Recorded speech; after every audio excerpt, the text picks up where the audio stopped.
참 소망이 되심이라. 우리 몇 분들 다시 한번 인사하실까요? 당신 때문에 행복합니다. 이렇게 인사했으면 좋겠습니다. 우리 5월 우리 가정의 달, 우리 기도 제목 우리 31가지 계속 교회를 위해서도 가정을 위해서 기도해 주시기 바라겠고요. 또 우리 EM 뉴스 아이들 기도 제목 우리 지난주에 나눠드렸는데 다락방별로 또 개인적으로 아이들 이름 부르시면서 마음껏 축복해 주시고 또 우리 기도 제목 가지고 기도해 주시기를 바라겠습니다. 이번 돌아오는 주일은 ANC 기쁨의 교회 또 섬기시고 또 교회를 이제 준비하시는 이재용 목사님 또 이수연 사모님 오셔서 또 예배 인도해 주시고요. 또 예배 후에 또 식사 후에 관계 세미나 진행해 주시니까 위해서 기도해 주시기를 바라겠습니다. 이제 오늘 저희들에게 주시는 우리 하나님 말씀 좀 같이 보기 원합니다. 오늘은 구약 성경 사무엘상 계속 보고 있는데 13장으로 이제 가서 13장 1절에서 15절까지 말씀 함께 봉독하도록 하겠습니다. 사무엘상 13장 1절부터 15절까지인데 제가 1절 읽고 우리 15절까지 한 절씩 교독하도록 하겠습니다. 사울이 왕이 될 때에 40세라 그가 이스라엘을 다스린 지 2년에 이스라엘 사람 3,000명을 택하여 그 중에서 2,000명은 자기와 함께 믹마스와 베델산에 있게 하고 1,000명은 요나단과 함께 베냐민 기브아에 있게 하고 남은 백성은 각기 장막으로 보내니라. 요나단이 게바에 있는 블레셋 사람의 수비대를 치매 블레셋 사람이 이를 들은지라. 사울이 온 땅에 나팔을 불어 이르되 히브리 사람들은 들으라 하니 온 이스라엘이 사울이 블레셋 사람들의 수비대를 친 것과 이스라엘이 블레셋 사람들의 미움을 받게 되었다 함을 듣고 그 백성이 길갈로 모여 사울을 따르니라. 블레셋 사람들이 이스라엘과 싸우려고 모였는데 병거가 3만이요 마병이 6,000명이요 백성은 해변에 모래알 같이 많더라. 그들이 올라와 베단인 동쪽 믹마스에 진침해 이스라엘 사람들이 위급함을 보고 절박하여 굴과 수풀과 바위틈과 은밀한 곳과 웅덩이에 숨으며 어떤 히브리 사람들은 요단을 건너 갓과 길르앗 땅으로 가되 사울은 아직 길갈에 있고 그를 따른 모든 백성은 떨더라. 사울은 사무엘이 정한 기한대로 이레 동안을 기다렸으나 사무엘이 길갈로 오지 아니하매 백성이 사울에게서 흩어지는지라. 사울이 이르되 번제와 화목제물은 이리로 가져오라 하여 번제를 드렸더니 번제 드리기를 마치자 사무엘이 온지라.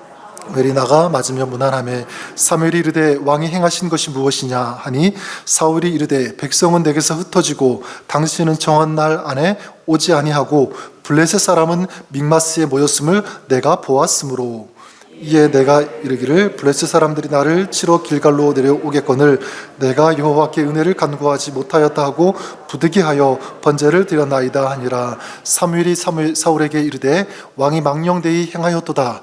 왕의 하나님 여호와께서 왕에게 내리신 명령을 지키지 아니하였도다. 그리하였더라면 여호와께서 이스라엘 위에 왕의 나라를 영원히 세우셨을 것이거늘 지금은 왕의 나라가 길지 못할 것이라. 여호와께서 왕에게 명령하신 바를 왕이 지키지 아니하였으므로 여호와께서 그의 마음에 맞는 사람을 구하여 여호와께서 그를 그의 백성의 지도자로 삼으셨느니라 하고 같이 읽겠습니다. 사무엘이 일어나 길갈에서 떠나 베냐민 기브아로 올라가니라. 사울이 자기와 함께한 백성의 수를 세어보니 600명 가량이라. 아멘. 한국에 있을 때 간혹 이렇게 자주 먹었던 간식 중에 붕어빵이 있습니다. 여러분 드셔보셨죠? 붕어빵. 특별히 이 겨울철에 붕어빵 호호 불면서 맛있게 먹었던 그런 기억이 있는데요. 이 붕어빵에 대해서 간혹 이런 농담 같은 말을 던지시는 분이 있었습니다. 뭐라고 하냐면 붕어빵에 붕어가 없네. 그런 농담. 붕어빵이니까 붕어가 들어가 있어야 되지 않겠느냐. 좀 매우 억지라고도 할 수 있겠지만 저는 어떤 좀 메시지 같이 들렸습니다. 그래, 붕어빵 안에는 붕어가 있어야 한다. 좀 지나치다고 할 수 있겠지만 저는 우리의 신앙에 한번 대입해 보았습니다. 하나님을 믿는 사람에게는 하나님이 있어야 한다. 만약 하나님을 믿는 사람이 그 안에 하나님이 없다면 이거 정말 비극 아니겠습니까? 그렇지 않습니까? 그렇죠? 하나님이 없는 신앙, 이렇게 말만 하면 별로 실감이 들지 않는데 사실 이런 신앙은요 굉장히 안타까운 신앙이라고 할 수 있습니다. 왜냐하면 이것은 속고 있는 것이기 때문에 그래요. 믿음의 사람이라고 하면서 그 신앙이 하나님이 없는 그런 신앙이라고 한다면 마치 어떤 물건이라든가 이런 것들의 껍데기만 붙잡고 내가 모든 것을 다 가지고 있다 이렇게 착각하는 것처럼 아무것도 아니죠. 이건 속고 있는 것입니다. 또 한 가지 이유는 뭐냐면 그 결과가 비참하기 때문에 그래요. 하나님이 없는 신앙, 그 신앙은요 건조할 수밖에 없습니다. 왜냐하면 말씀드렸던 것처럼 껍데기만 잡고 있으니까 진정한 어떤 그 신앙의 능력, 어떤 이 믿음의 진수를 경험할 수 없다, 누릴 수 없기 때문에 더 나아가 이런 신앙은 결국 망할 수밖에 없기 때문에 그래요. 자, 그렇다면 이 하나님이 없는 신앙은 구체적으로 어떤 것인가? 성경에 하나님이 없는 신앙은 바로 이것이다 라는 구체적인 매뉴얼이 있었으면 좋겠지만 나와 있지 않습니다. 하지만 오늘 말씀에 나오는 이 사울을 통해서 특별히 하나님이 없는 그 신앙으로 전락한 사람, 이 사람의 이 특징을 보면서 좀 우리가 같이 보기 원하는데, 먼저 이 두드러진 특징, 하나님이 없는 사람의 이 두드러진 특징을 먼저 꼽으라면 바로 기도입니다. 기도가 없다. 여러분 1절에 보면 사울이 왕이 될 때에 40세라 그가 이스라엘을 다스린 지 2년에 이렇게 말씀하고요.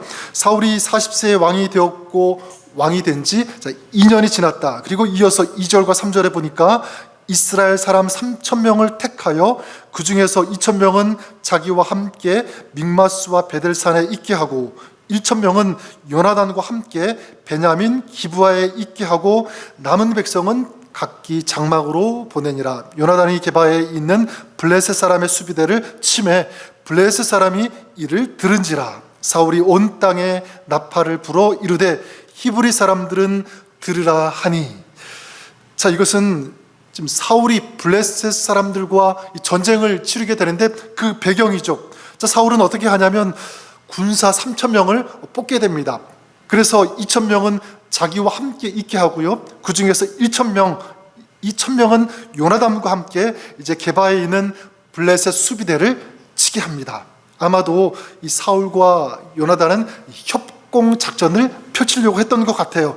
그래서 요나단이 먼저 이 수비대를 치면 나중에 이 사울이 공격하는 어떤 그런 작전을 세웠던 것으로 보입니다. 여기에 블레셋 사람의 수비대를 치매, 이 치매라는 말, 낙하라는 그런 단어인데 상하게 했다라는 그런 의미가 있습니다. 자, 그러니까 1,000명으로 지금 이 블레셋 사람들의 수비대를 상하게 한 거예요. 친 것입니다. 그러니까 치명적인 피해를 입혔다라고 볼 수 있겠죠. 그리고 이 승리에 이제 힘입어가지고 사울이 어떻게 하냐면 나팔을 불지 않습니까? 나팔을 불었다는 것은 뭐냐면 이제 승리의 소식을 알리는 것이고요. 또 그 다음 이어질 그 전쟁을 대비해서 군사들, 이 백성들을 모으는 그런 의미였을 것입니다. 자, 여기까지 본다면 사울은 어떤 사람 같이 보이죠? 영웅같이 보이지 않습니까? 결단력 있고 또 일을 신속하게 진행하고, 그리고 3,000명밖에 뽑지 않았는데 그 3,000명으로 작전을 세우고 수비대를 치고 아주 혁혁한 이런 공을 세웠으니까, 또 블레셋에게 이 엄청난 피해를 안겼으니까 대단한 아주 영웅과 같은 그런 일을 한 거예요. 자, 그런데 상황이 완전히 갑자기 돌변합니다. 5절에 보니까 블레셋 사람들이 이스라엘과 싸우려고 모였는데 병거가 3만이요 마병이 6,000명이요 백성은 해변에 모래같이 많더라. 그들이 올라와 베다윈 동쪽 믹마스에 진침해. 자, 이제 블레셋 사람들이 이스라엘과 대항하기 위해서 다 모였는데 숫자를 보십시오. 병거가 3만이고 그리고 마병이 6,000명, 그리고 백성들, 이 군사들의 수가 마치 이 해변의 모래알 같았다. 굉장히 엄청난 수의 이 군사가 모집되었고요, 운집한 것을 우리가 알 수가 있습니다. 자, 이럴 때 이스라엘이 어떻게 반응합니까? 자, 우리 6절 말씀 한번 볼까요? 6절에 보면 이스라엘 사람들이 위급함을 보고 절박하여 굴과 수풀과 바위 틈과 은밀한 곳과 웅덩이에 어떻게 하며 숨으며 이렇게 말씀하고 있습니다.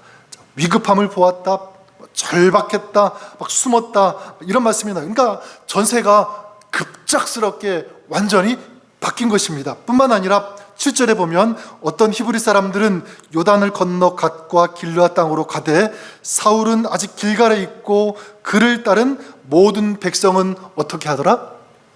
떨더라. 두려워서 떨었습니다. 여러분, 굉장히 불쌍한 모습 아닙니까? 그렇죠? 하나님의 백성이라고 하는 사람들이 지금 이 블레셋에게 완전히 압도당하는 그런 모습을 보여주고 있는 거예요. 여러분, 어떻게 이렇게 되었을까요? 무엇이 문제였을까요? 한 가지입니다. 기도하지 않았기 때문에 그렇습니다. 하나님의 택함을 받았고, 그리고 그들이 하나님의 그 이름은 불렀지만 정작 그들 안에 하나님이 계시지 않았다. 하나님이 없으니까, 하나님이 보이지 않으니까, 하나님을 부르지 않으니까 그들의 눈에 보인 것은 어마어마한 이 블레셋 군대의 숫자만 보인 거예요. 여러분, 이렇게 하나님이 없고 특별히 기도가 없는 사람들에게 나타나는 특징이 있습니다. 증상들이라고 할 수가 있는데 세 가지가 있어요. 그 중에 한 가지는 뭐냐면 자만심입니다. 자만하는 것. 여러분, 1절을 다시 보시면 이렇게 시작하죠. 사울이 왕이 될 때에 40세라 그가 이스라엘을 다스린 지 2년에. 자, 여러분, 지금 이 말씀, 이 본문의 내용은 어떤 내용이냐면 이스라엘이, 그리고 사울이 블레셋과 싸우는 이 전쟁의 내용을 기록하고 있습니다. 자, 이런 전쟁에 대한 기록이니까 사실 뭐 사울이 언제 왕이 되었는지, 그리고 왕이 된 지 지금 몇 년이 되었는지, 이런 것들은요 굳이 이 숫자는 설명할 필요가 없습니다. 자, 그런데 여기 보니까 몇 세 왕이 되었는지, 또 왕이 된 지 몇 년이 되었는지 자세하게 구체적으로 이것을 설명하고 있어요. 왜 이것을 굳이 썼을까? 목적이 있다고 생각합니다. 자, 이것은 사울의 영적인 상태를요 간접적으로 우리들에게 보여주기 위해서 저는 썼다고 생각합니다. 여러분, 나이 40세 왕이 되었다. 40세, 블록이라는 그런 단어를 쓰는데 여러분, 경륜이 찬 거예요. 살 만큼 살았고 세상에 대해서 잘 분별하고 판결하고 또 이렇게 할 수 있는 어떤 그런 자격이 되었다라고 생각되는 그런 나이. 또 뿐만 아니라 왕이 된 지 2년이 지났으니까 경험 충분히 내가 쌓았다, 그런 생각이 들지 않겠습니까? 자, 사울은 어떤 마음을 가졌을까요? 자, 그렇기 때문에 이제 나는 싸울 수 있다, 내 능력으로 할 수 있다, 하나님 없이도 나는 큰 일을 해낼 수 있다. 이것이 뭐죠? 이건 자만입니다. 자만하는 거예요. 거기다가 3,000명만 뽑아서 블레셋과 상대했습니다. 그렇죠? 자, 이것은 자기 과시예요. 어쩔 수 없이 3,000명밖에 모이지 않아서 할 수도 있었겠지만 그 어마어마한 그 군대, 블레셋 사람들과 싸우는데 3,000명밖에 모집하지 않은 것입니다. 어쩌면 사울 안에 이 정도 숫자만 가지고도 이길 수 있다는 어떤 그런 생각이 있었을 것입니다. 여러분, 근데 보시면 이 블레셋과 싸우고 또 전면전이 펼쳐지는 그런 순간에 사울이 기도했다는 내용이 나옵니까? 나오지 않아요. 기도하지 않았습니다. 자, 역대하 20장 15절에 보면 우리가 잘 아는 말씀이 있어요. 전쟁은 너희에게 속한 것이 아니요 누구에게 속한 것이라? 여호와 하나님께 속한 것이라, 그렇게 말씀하고 있어요. 여러분, 이 말씀이 의미하는 바가 무엇이겠습니까? 여러분, 어떠한 형태의 전쟁이라도 그 전쟁의 시작과 그리고 그 끝은 하나님께 달려 있다는 것입니다. 하나님의 허락 없이는 전쟁이 시작될 수도 없고 끝맺음 될 수도 없다. 그리고 그 결과까지도 누구의 손안에 있다? 하나님 손안에 있다는 것이 바로 이 전쟁은 하나님께 속한 것이라는 이 말씀의 의미인 줄 믿습니다. 자, 그렇다면 이 사울은 전쟁하기 전에 무엇부터 했어야 되죠? 기도부터 했어야죠. 전쟁하기 전에 못했을지라도 상황이 이렇게 긴박하게 돌아가면 그 순간에 또 뭘 해야 하죠? 기도했어야 됩니다. 자, 그런데 사울은 기도하지 않았습니다. 왜요? 인간적인 이런 교만함, 인간적인 이 자신감, 이게 있었기 때문에. 여러분, 한번 우리 자신을 좀 돌아보았으면 좋겠어요. 여러분, 혹시 지금 이 사울의 모습이 나의 모습은 아닌지. 여러분, 우리 하나님은 어떤 사람을 통해서 일하실까요? 굉장히 유능한 사람? 지식이 많은 사람? 경험이 많은 사람? 그런 사람을 통해서 일하실까요? 그렇지 않습니다. 저는 믿는 것은 기도하는 사람을 통해서 우리 하나님께서 일하시는 줄 믿습니다. 예레미야 33장 2절과 3절에 보면 이렇게 말씀합니다. 이를 행하는 여호와, 그것을 지어 성취하는 여호와, 그 이름을 여호와라 하는 자가 이같이 이르노라. 너는 내게 부르짖으라. 내가 내게 응답하겠고 내가 알지 못하는 크고 비밀한 일을 내게 보이리라. 여러분, 이 말씀을 뒤집어서 보시면 너는 내게 부르짖으라. 그러면 하나님 어떻게 하신다는 거예요? 일을 행하는 여호와. 기도하면 하나님께서 어떻게 하신다고요? 일을 행하신대요. 너는 내게 부르짖으라. 그러면 내가 성취하리라. 여러분, 믿으십니까? 네, 여러분, 그래요. 우리가 그럴 수 있기를 바랍니다.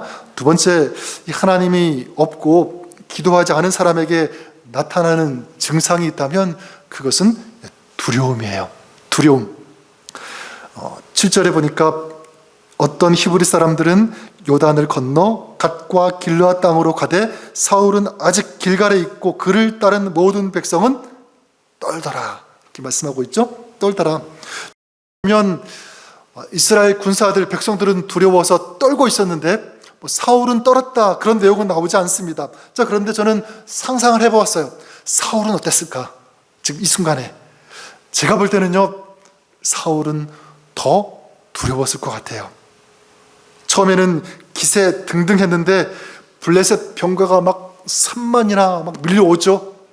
그리고 수천 명의 이 마병이 있고 모래알 같은 그런 군대가 모였다는 그런 소식을 들었으니까, 그리고 이스라엘을 인도하고 지도하는 어떤 왕의 입장에서 볼 때 굉장히 큰 압박감이 밀려왔을 것입니다. 두려움이 있었을 거예요. 거기다가 자기 군사들은 다 흩어지고 있다, 막 이런 소식이 들렸으니까 너무너무 두려웠을 것입니다. 자, 그렇다면 마찬가지, 그런 순간 이 사울은 무엇을 했어야 되죠? 자기가 잘못했음을 알고 기도했어야죠. 자, 그런데 사울이 기도했다는 내용 나오지 않습니다. 자, 이것 때문에 사울은 이제 그 순간부터 계속해서 이 두려움에 휩싸일 거예요. 이 두려움이라는 이 구덩이에서 나오지 못했을 것입니다. 저는 이 영적인 이 분별력, 이 단어가 생각이 나서 곰곰이 좀 생각해 보았어요.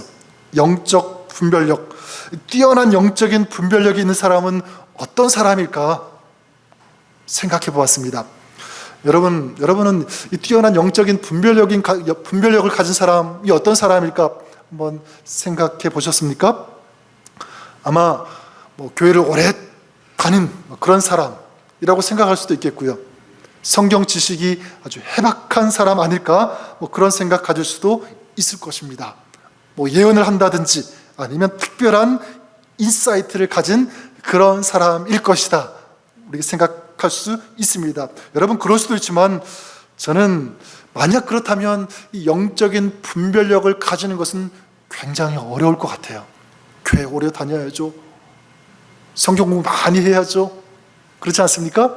그런데 여러분, 이 영적인 분별력을 가지는 것은 저는 그렇게 어려운 일이 아니라고 생각합니다. 저는 이 자세, 그리고 이 마음만 있으면 된다고 생각해요. 그게 뭐냐면, 그래, 지금이 우리 하나님 붙잡을 때야. 이 자세를 가지고 있다면, 이 마음을 가지고 있다면, 그래 지금이 기도할 때야, 이걸 안다면 그 사람은 영적인 분별력이 있는 사람이라고 믿습니다. 저는 저와 여러분들이 이런 영적인 분별력이 있는 그런 사람으로 살아가시는 여러분들 되기를 주님의 이름으로 간절히 축원합니다. 그러면 우리는 뭐 두려움이 없는 삶은 아니어도요, 그 두려움을 이길 수는 있습니다. 또한 두려움이 없는 삶은 아니어도 그 두려움 앞에서 담대할 수는 있다고 저는 믿습니다. 다윗이 그랬죠, 여러분. 다윗이 골리앗하고 싸울 때 우리가 잘 아는 그 외침, 그 선포가 있지 않습니까? 사무엘상 17장에 보면 너는 칼과 단창으로 내게 나아오거니와 나는 만군의 여호와의 이름, 곧 내가 모욕하는 이스라엘 군대의 이름으로 너에게 나아가노라.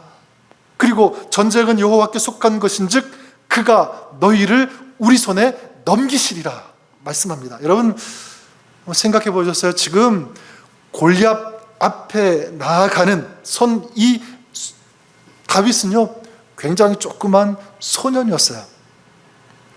이 소년의 입에서 이런 엄청난, 이 굉장한 이 선포가 어떻게 나올 수 있었을까?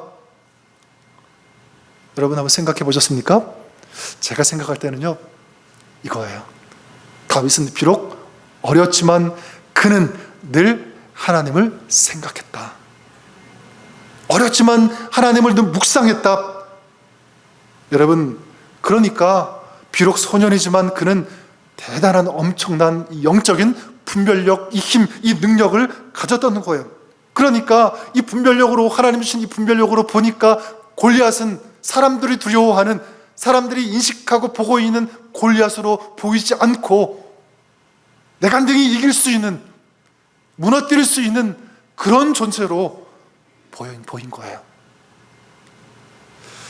여러분, 이 어린 이 소년의 입에서 이런 고백이 나왔다면 저는 우리의 입에서는요, 더 놀라운 선포, 더 놀라운 고백이 나와야 되는 줄 믿습니다. 너는 칼과 창과 단창으로 내게 나아오거니와 나는 만군의 여호와의 이름으로 내게 나아가노라. 여러분은 어느 쪽이세요? 세상의 칼, 창, 단창을 의지하는 인생이십니까? 아니면 만군의 여호와의 이름을 의지하는 그런 인생이십니까? 여러분, 하나님을 생각하시기 바랍니다. 이 분별력을 가지십시오. 이 분별력이 있다면 우리는 두려움을 이길 수 있는 줄 믿습니다. 마지막 이 세 번째, 하나님이 없고 또 기도하지 않은 사람에게 나타나는 증상, 이 무엇일까? 세 번째는요, 조급함입니다. 조급함.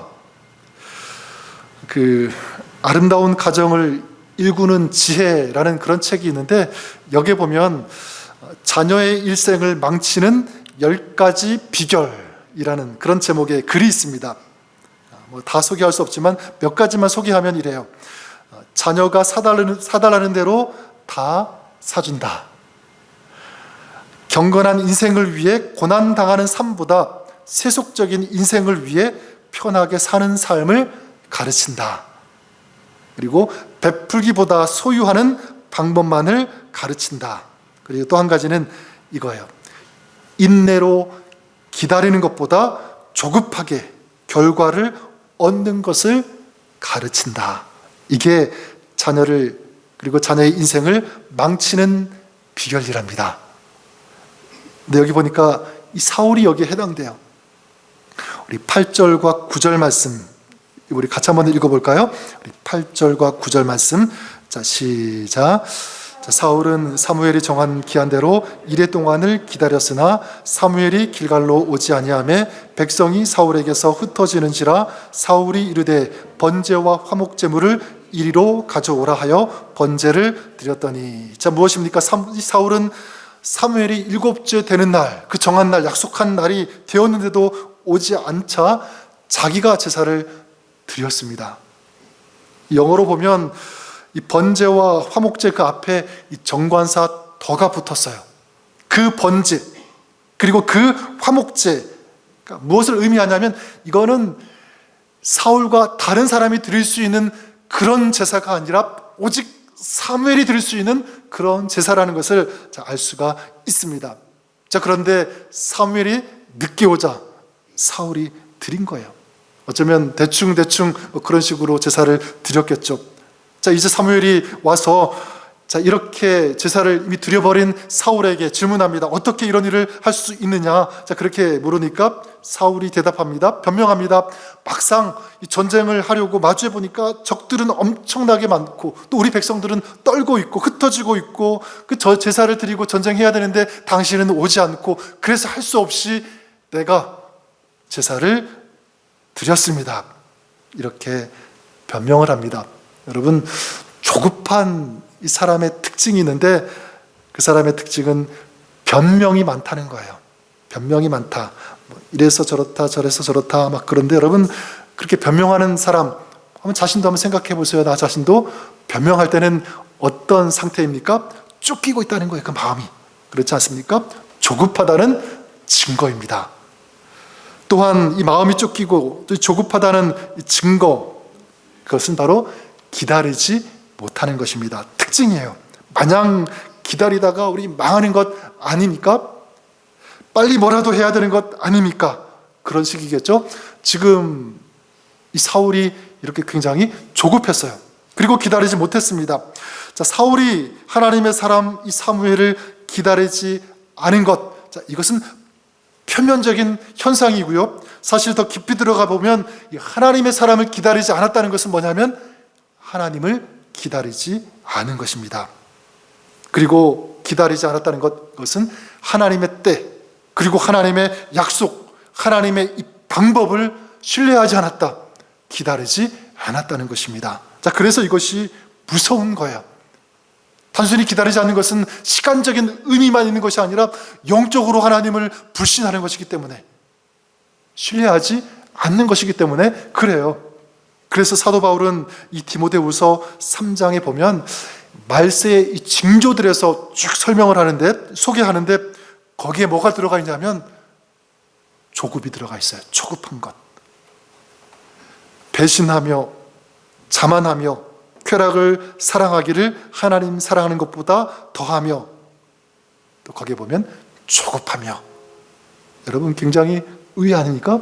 말세에 나타날 그 징조에 조급한 것, 기다리지 못하는 것이 들어갔다는 것, 좀 우리에게 굉장한 영적인 메시지가 된다고 생각해요.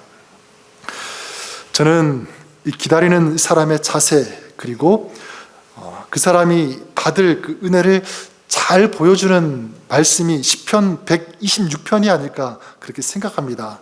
시편 126편 5절에 보면 눈물을 흘리며 씨를 뿌리는 자는 기쁨으로 거두리로다. 우리 잘 아는 말씀 아닙니까? 눈물을 흘리며 씨를 뿌리는 자는 기쁨으로 거두리로다. 여러분, 눈물을 흘리며 무엇을 뿌린다? 씨를 뿌린다. 여러분, 씨를 뿌리는 것 한번 상상해 보세요. 씨를 뿌리자마자 열매를 거둘 수 있나요? 없어요. 그렇죠? 씨를 뿌리면 그 씨에서 싹이 돋아나고 그 줄기가 나고 거기서 열매가 맺기까지는 시간이 있어야 돼요. 시간이 필요합니다. 자, 그러니까 눈물을 흘리며 씨를 뿌리겠다. 자, 이것은 어떤 의미가 있냐면, 그래, 나는 힘들어도 눈물이 나도 나는 참고 인내하며 기다리겠다라는 그런 의미가 저는 있다고 생각합니다. 여러분, 기다리는 것 바로 하나님의 약속을 믿는 것입니다. 기다리는 것, 하나님의 때가 있음을 믿는 거예요.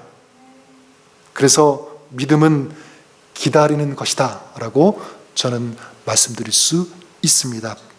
여러분, 믿음으로 씨앗을 뿌렸는데 혹시 아직 아무런 싹도 올라오지 않은 것 때문에 좀 마음이 힘들고 아프고 괴롭습니까? 혹은 믿음으로 기도했는데 응답되지 않은 그런 일들이 있습니까? 나는 열심히 최선을 다했는데 아무런 결과가 보이지 않는 어떤 그런 일 가운데 계시지는 않습니까? 여러분, 계속 기다리십시오. 그리고 계속 씨를 뿌리십시오. 그러면 기쁨으로 단을 거둘 때가 분명히 오는 줄 믿습니다. 하나님의 약속이니까, 하나님께서 말씀하셨으니까, 자, 이것이 기다리는 사람인 줄 믿습니다.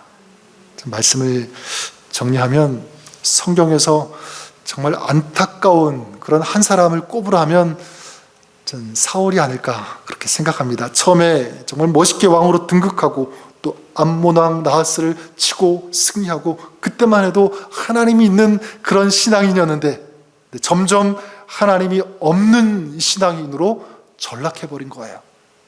자, 여러분, 저와 여러분들은 그렇지 않기를 바랍니다. 여러분, 우리 인생의 승패, 또 우리가 살아가면서 신앙생활하면서 곳곳에서 만나는 어떤 삶의 문제들, 그런 삶의 전쟁들이 있는데 그 전쟁의 승패는 어디에서 판가름 나는가? 저는 하나님께 달려있음을 믿습니다. 하나님께 달려있다. 여러분, 하나님 없는 신앙이 아니라 하나님 있는 그런 신앙의 삶을 살아가시는 우리 저와 여러분 모두가 될 수 있기를 바랍니다. 우리 하나님을 의식하고 하나님께 기도하고 하나님과 동행하는 그런 신앙, 그런 삶, 이것이 우리 저와 우리 여러분의 신앙이 되고 또 우리 삶이 될 수 있기를 주님의 이름으로 간절히 축원합니다. 하나님 아버지, 우리가 하나님을 믿는 사람이라고 말하면서 그렇게 생각하면서 정작 하나님 없는 그런 삶을 살아갈 때가 참 많이 있음을 고백합니다. 주님, 불쌍히 여겨 주시옵소서, 긍휼히 여겨 주시옵소서. 나는 내가 괜찮다고 생각하지만 내가 보는 내가 아니라 하나님께서 나를 어떻게 보실까, 이것을 의식하면서 깨어있는 그리고 올바른 신앙의 길을 걸어갈 수 있는 그런 저희들 되게 하여 주시옵소서. 자만하지 않게 하여 주시고 세상 때문에 두려워하지 않게 하여 주시옵시고 조급해서 기다리지 못하는 그런 하나님 없는 신앙의 삶이 아니라 겸손하고 또 기도하면서 주님의 약속의 말씀을 기다리면서 인내하면서 담대히 나아가는 이런 신앙의 삶 되기를 간절히 원합니다. 우리의 힘으로 할 수 없사오니 주의 성령께서 우리 가운데 오셔서 역사하여 주시옵시고 하늘의 능력을 허락하여 주시옵소서. 말씀으로 충만하게 하시고 우리 인생의 모든 삶을 통치하시며 전쟁의 주관자가 되어주시는 우리 하나님께서 우리의 삶의 주관자가 되어주시고 우리의 삶을 친히 주의 능력으로 말씀으로 통치하여 주시고 다스려 주시기를 간절히 원합니다. 이제 하나님 앞에 더 겸손히 서는 저희들 되게 하시고 또 무릎 꿇고 하나님 앞에 굴복함으로 또 그 말씀에 순종함으로 하나님과 동행하는 주님을 위해 살아가는 믿음의 사람, 또 승리의 사람으로 살아갈 수 있도록 도와주시옵소서. 오늘 이 밤에도 주님 앞에 나와 예배하며 기도하며 중보하는 우리 지체들 한 사람 한 사람 가운데 믿음의 믿음을 도와여 주시옵소서. 은혜 위에 은혜를 부어 주시옵소서. 주의 성령으로 충만하게 하여 주시옵소서. 이제는 우리를 구원해 주신 예수 그리스도의 크신 은혜와 우리 하나님 아버지의 크고 놀라우신 사랑하심과 우리 성령님의 내주교통 함께 역사 충만케 하심이 주님의 약속을 믿고 또 주의 신실하심 전능하심을 믿고 주님께 나아가며 주님을 붙잡고 기도하기를 결단하며 하나님과 함께하는 인생이 되기를 소망하면서 나아가는 우리 주의 지체들 머리 위에 저들의 삶, 가정, 우리 자녀들 모든 가족들 위에 또 하나님께서 세워주신 믿음의 공동체 우리 교회 위에 이제로부터 영원까지 항상 함께 있을지어다. 아멘.